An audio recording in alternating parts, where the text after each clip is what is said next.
Welcome back to the channel.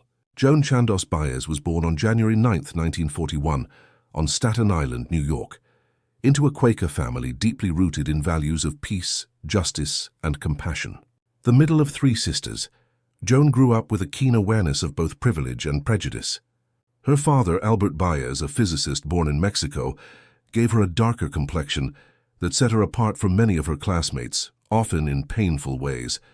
She endured cruel taunts and discrimination that left emotional scars, but also forged a deep sense of empathy and moral strength. Those early struggles became the foundation of her lifelong commitment to equality, nonviolence, and standing up for those without a voice. Even as a teenager, Joan's quiet rebellion began to take shape.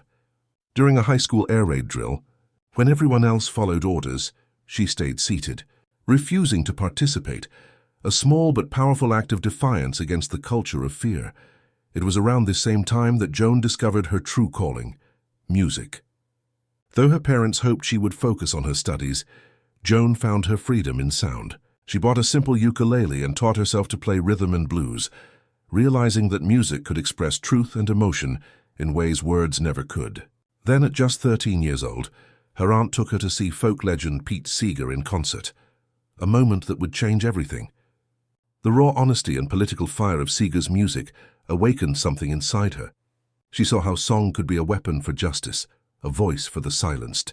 Soon she was performing at youth gatherings, her trembling yet pure voice already hinting at the power that would one day move millions. In 1958, when the Baez family moved to Boston, fate stepped in. Joan enrolled at Boston University, landing in the heart of America's growing folk revival.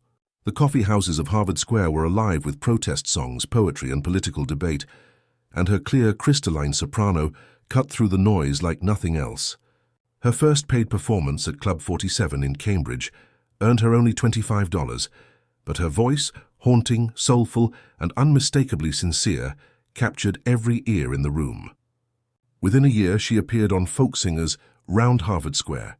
Her first recording, which connected her with major figures of the movement, including Odetta and Bob Gibson.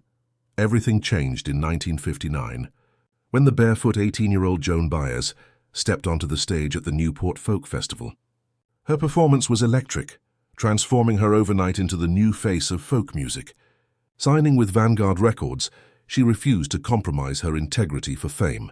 Her debut album, Joan Baez, released in 1960, featured only her voice and guitar, and it became a bestseller.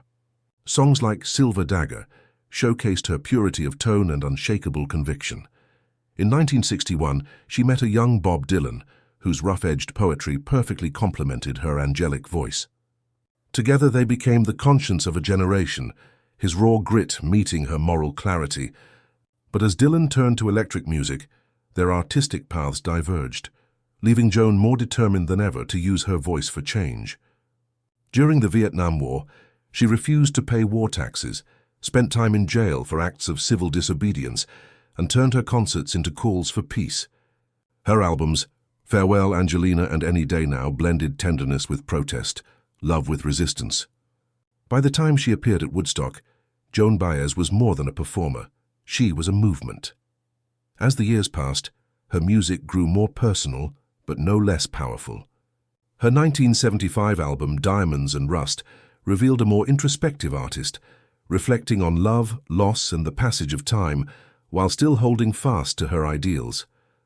The music world changed around her, but Joan never strayed from her core beliefs: truth, compassion, and justice. When she embarked on her final tour in 2019, it wasn't just a farewell to performing, it was a celebration of a life devoted to conscience and courage. Joan Baez will forever stand as more than just a folk singer. She is a symbol of integrity, empathy, and the enduring power of music to stir hearts and inspire change. Her legacy reminds us that one clear voice raised in truth can echo across generations. Thanks for watching. If you enjoyed this story, be sure to like the video, share your thoughts in the comments, and subscribe for more captivating portraits of music legends and cultural icons. See you in the next one.